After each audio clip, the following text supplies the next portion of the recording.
आप river front में जाइए, रिवर फ्रंट का कोई किराया नहीं पड़ता था, आज उसका किराया पड़ रहा है। जनेश्वर पार्क में आप जाते थे, कोई किराया नहीं पड़ता था, आज उसका किराया पड़ रहा है। जनता को देखिए, सड़क चाहिए, आप ये देखिए, आप खुद देखिए सड़कों का क्या हालात है, आप खुद देख लीजिए। विकास कुछ हुआ ही नहीं है। आप गड्ढा मुक्त इन्होंने कुछ किया ही नहीं। और माननीय अखिलेश यादव ने लैपटॉप दिया, टैब तो सब देखा देखी है, किया क्या? जब चुनाव समय आया तब उनको बारी आई टैब देने की। पूरे 5 साल क्या करा? चूतिया बनाने का काम किया है भारतीय जनता पार्टी ने।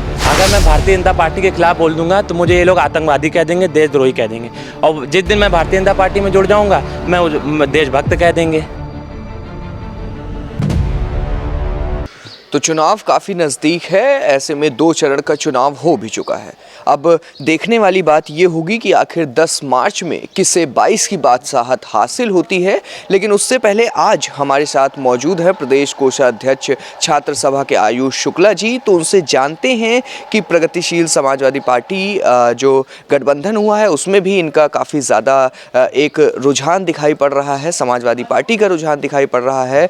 बात करें शिवपाल यादव की तो उन्होंने गठबंधन कर लिया है समाजवादी पार्टी से। तो आइए इनसे जानते हैं कि आखिर क्या बारीकियां हैं, आखिर शिवपाल यादव का क्या मंत्र है आने वाले चुनाव में। इस चुनाव को जीतने के अगर जीतते हैं तो आखिर क्या करना बाकी रह गया है, क्या क्या कमियां बीजेपी की सरकार में इसमें रह गई हैं। तो आइए जानते हैं। स्वागत है आपका आयुष जी हमारे चैनल में। आपका नमस्कार, बहुत बहुत धन्यवाद।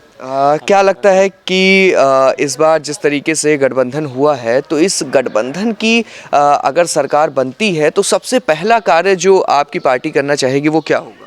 देखिए, इस सरकार में सिर्फ हिंदू मुस्लिम कराने का काम किया है और कोई विकास नाम का कुछ काम ही नहीं है। भारतीय जनता पार्टी से किसी भी आप कार्यकर्ता व नेता से बोलिए कि आपने 5 काम बताइए, वो 5 काम नहीं बता पाएंगे। इस सरकार में किसान परेशान है, नौजवान परेशान है, महिला परेशान है, नौजवान हर व्यक्ति परेशान है। इसमें कुछ नहीं हुआ है। और हमारे नेता माननीय शिवपाल सिंह यादव जी ने चाहते हैं कि माननीय अखिलेश यादव जी उत्तर प्रदेश के मुख्यमंत्री बने और वो हर तरीके का त्याग करने के लिए भी तैयार हैं। तो क्या लगता है कि जिस तरीके से आपने कहा हिंदू मुस्लिम की राजनीति हो रही है तो जातिवाद जो दिखता है वो तो समाजवादी पार्टी में भी दिखता है। देखिए, जातिवाद नहीं, समाजवादी पार्टी का काम है हर जाति धर्म सबको साथ में लेके चलना। भारतीय जनता पार्टी में क्या है कि सिर्फ एक क्या करना है, इनको हिंदू मुस्लिम लड़ाना है, काम कुछ किया नहीं है।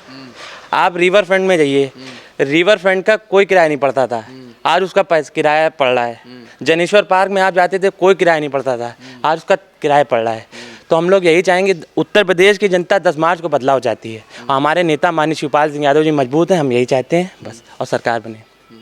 चलिए ठीक है, सरकार बने इसकी ये तो देखना होगा कि 10 मार्च को क्या होगा। लेकिन उससे पहले हम चाहते हैं कि आप हमें ये बताएं कि जिस तरीके से राम मंदिर एक बहुत बड़ा मुद्दा रहा है लगातार बीजेपी का, तो क्या लगता है ये मात्र एक मुद्दा बनकर है या फिर इसमें वाकई कहीं पर इस तरीके से भक्ति या फिर जो बीजेपी पार्टी का एक मुख्य चीज़ रहा है कि राम मंदिर बनवाएंगे, तो क्या लगता है कि इस राम मंदिर का वोट बैंक में किस तरीके से इस्तेमाल? अच्छा, एक बात बताइए, राम मंदिर का अगर इतना ही है तो अभी क्यों शिलान्यास नहीं कर रहे हैं? वो चाह रहे हैं कि चुनाव आए और जब चुनाव आएगा तब ये राम मंदिर का शिलान्यास करेंगे, जिससे फिर बताएंगे कि हमने राम मंदिर बनवाया। अच्छा बताइए, क्या घर में मंदिर है, घर में मस्जिद है, आदमी घर में पूजा नहीं कर रहा है? हर आदमी ऐसे निकल जाता है। पहले घर में पूछो, क्या मंदिर मस्जिद के पीछे लड़ रहे हो? आदमी को जब खाने को कुछ नहीं होगा, कारोबार नाम की कोई चीज़ बची नहीं है, ये हालात हो गए हैं। तो हम यही चाहेंगे कि उत्तर प्रदेश में बदलाव हो और जनता भी यही चाहती है। 10 मार्च को आप देख लीजिएगा, माननीय अखिलेश यादव जी उत्तर प्रदेश के मुख्यमंत्री बनेंगे। अच्छा, जिस तरीके से मुख्यमंत्री योगी आदित्यनाथ का बयान आता है कि गर्मी निकाल देंगे, क्या लगता है कि किसकी गर्मी निकालने की बात कर रहे हैं और गर्मी आखिर इस तरीके की बयानबाजी क्यों कर रही है, किसके लिए कर रहे हैं? देखिए, गर्मी तो उनकी 10 मार्च को उनको पता चल जाएगा गर्मी किसकी क्या निकालेंगे, और कुछ नहीं है, आपको 10 मार्च को पता चल जाएगा। अच्छा, जिस तरीके से कोरोना एक बहुत बड़ा मुद्दा रहा इस पूरे चुनाव भर में और कोरोना में हमने देखा भी कि कितनी मौतें हुई, लेकिन बीजेपी नेताओं की तरफ से कहा जाता है कि एक भी मौतें नहीं हुई, तो क्या कहना है इस पर? अच्छा, एक बात बताइए, क्या गेहूँ चावल से घर का पूरा खाना बन जाता है? तमाम चीज़ें लगती हैं, रिफाइंड तेल है, चीनी तमाम घर में बहुत से आइटम लगते हैं, खाली गेहूं चावल से खाना नहीं बन जाता है। तो यही है कि इनको ये सोचना चाहिए था कि भाई क्या और चीज़ें कैसे उपलब्ध कराएं। उनका क्या है, बस गेहूं दे दिया, चावल दे दिया, और कुछ नहीं है।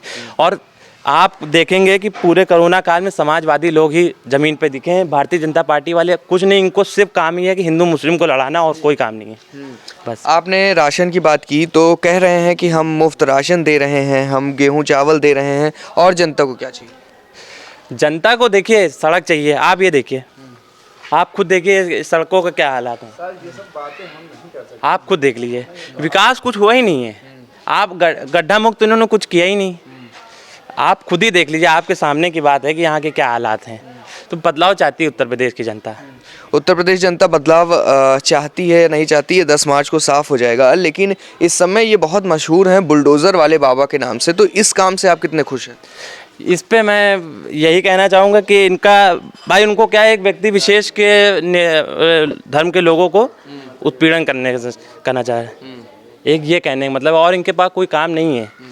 आप विकास की बात करिए ना, जैसे माननीय अखिलेश यादव जी ने कह दिया कि महिलाओं को 1500 रुपये हर महीना मिलेगा, इंटर हाई स्कूल पास की महिलाओं को 36,000 रुपये महीने मिले, 36,000 रुपये इंटर पास होने पे मिलेगा। तो ये सब चीज़ें करिए ना। नहीं दे तो रहे हैं, वो स्मार्टफोन दिया अभी, टैबलेट दिया अभी। देखिए लोग सिर्फ नकल का काम है, इनको और कोई काम नहीं है, विकास कुछ नहीं इनका काम है।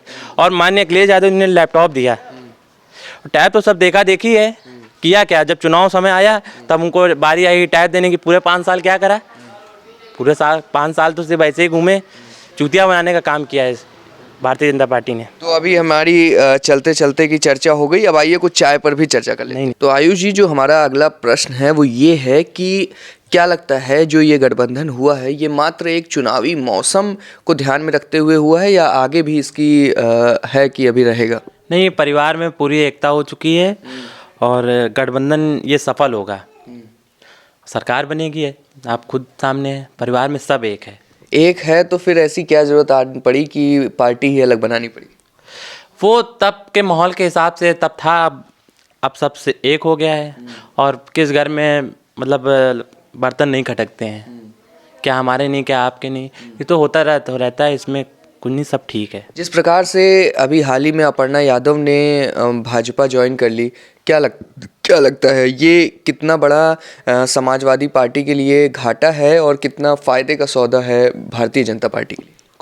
कोई इसमें घाटा नहीं है। उनकी विचारधारा पहले से ही भारतीय जनता पार्टी से सेकुलर सोच वाली उनकी सोच है ही नहीं, उनकी तो आरएसएस माइंडेड वाली सोच है, उनसे कोई घाटा नहीं होगा, कोई घाटा नहीं इसमें। अच्छा, जिस प्रकार से स्वामी प्रसाद मौर्य आपकी पार्टी में ज्वाइन हुए हैं हाल ही में, क्या लगता है उनके शामिल होने से, और जयंत चौधरी जो कि माना जा रहा है कि जाट फैक्टर का जो वोट है वो काफ़ी हद तक अब समाजवादी पार्टी के पास आने वाला है, क्या लगता है ये जो 2 बड़े गठबंधन हुए हैं, जो 2 बड़े लोग शामिल हुए हैं सपा में, इससे कितना फ़ायदा होगा? देखिए उत्तर प्रदेश में सच्चाई तो आज ये है कि देखिए माननीय अखिलेश यादव जी ने बहुत विकास किया है, मगर आज सच्चाई तो ये है कि उत्तर प्रदेश में जाति समीकरण की राजनीति चलती है। यहाँ की जनता विकास का मतलब कोई वही नहीं है। तो जाति समीकरण के हिसाब से स्वामी प्रसाद मौर्य जी, उनका मौर्य समाज और भी जातियों का वोट, और जयंत चौधरी जी का, और इन सब वोटों का बहुत प्रभाव पड़ेगा इस गठबंधन पे। और सरकार देखिए 2017 में क्या लगता है कहाँ कमियां रह गई थी, और जो आपका नारा है नई हवा है नई सपा है, इस नई सपा में क्या खास है? बहुत कुछ खास है इसमें, हर वर्ग मतलब नौजवानों के लिए और योजनाएं, महिलाओं के लिए, जहाँ जो पहले 500 रुपये था आज 1500 रुपये हो गया है, और सबको साथ में लेकर हर चीज़, जो बदलाव लाने थे वो हुए हैं, बदलाव काफ़ी बदलाव हुआ है। तो आइए अब हम चलते चलते थोड़ा जानते हैं कि किस तरीके से जो कुछ एक फटाफट हम प्रश्न पूछते हैं आपसे कि क्या लगता है आपको। अब आपसे फटाफट जानते हैं, इस बार कितनी सीटें? इसमें इस बार 300 प्लस सीटें आ रही हैं। 300 प्लस सीटें आ रही हैं। जी जी जी। वोट किस पर, जाति धर्म पर या फिर विकास पर? देखिए समाजवादी पार्टी का हमेशा विकास पे ही वोट है, और विकास किया है, और विकास पे ही हमेशा राजनीति रहेगी, विकास पे ही सब कुछ चलेगा। हम लोग जाति धर्म की राजनीति नहीं करते हैं, हम लोग चाहते हैं हर जाति धर्म सबका विकास हो, ये नहीं कि खाली हिंदू का और मुसलमान का ना हो। हर व्यक्ति, जो व्यक्ति छोटे से लेकर बड़ा, जैसा भी व्यक्ति, सबका विकास हो, हर आदमी बढ़े, ये समाजवादी पार्टी का उद्देश्य है। जो आपका जिसकी वजह से समाजवादी पार्टी को काफ़ी विपक्ष घेरता रहता है, गुंडा राज, जंगल राज, तो क्या लगता है इस बार वो छवि सुधारने की कोशिश है या फिर ऐसी छवि है ही नहीं? अच्छा एक बात बताइए, कुलदीप सिंह सेंगर हैं, भारतीय जनता पार्टी से हैं, कितने मुकदमे हैं? क्या वो गुंडा राज नहीं है? किस पार्टी में गुंडे नहीं होते? और देखिए भारतीय जनता पार्टी में बहुत से गुंडे हैं, अभी आपको अगर गिनाने पे आ जाएंगे तो शाम हो जाएगी। बहुत से गुंडे हैं, ये कहने की बातें हैं सिर्फ। जिस तरीके से लखीमपुर कांड हुआ उस पर जो गृह मंत्री का बेटा रिहा हो गया, उस पर क्या कहना चाहते हैं? देखिए इन लोगों ने सिर्फ गुंडों पे ही इन लोगों ने साथ दिया। अभी एक बात हम बता रहे हैं, मैं खुद एक ब्राह्मण समाज से हूँ, अगर मैं भारतीय जनता पार्टी के खिलाफ बोल दूंगा तो मुझे ये लोग आतंकवादी कह देंगे, देशद्रोही कह देंगे, और जिस दिन मैं भारतीय जनता पार्टी में जुड़ जाऊंगा मैं देशभक्त कह देंगे। तो यही इन लोगों का काम है, जो इनके खिलाफ बोलता है उनको ये जेल में डाल देते हैं, जो इनके पक्ष में बोलता है वो उनको ये सही कहते हैं।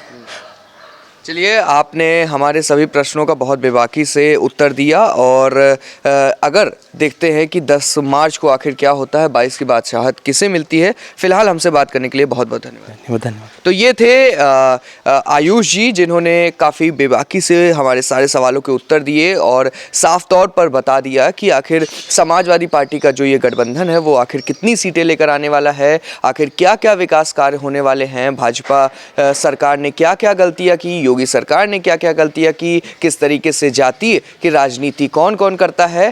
तो जानते हैं आगे, ये तो देखने वाली बात होगी, दिलचस्प बात होगी कि 10 मार्च को क्या फैसला आता है। लेकिन फिलहाल 2 चरण का चुनाव हो चुका है, कई और चरणों के चुनाव बाकी हैं। उन चुनाव में, उन चरणों में देखना है कि आखिर किसकी मजबूत पकड़ रहती है और कौन 22 की बादशाहत हासिल करने में सफल रहता है। कैमरा पर्सन अनुज के साथ उत्कर्ष सिंह, लखनऊ।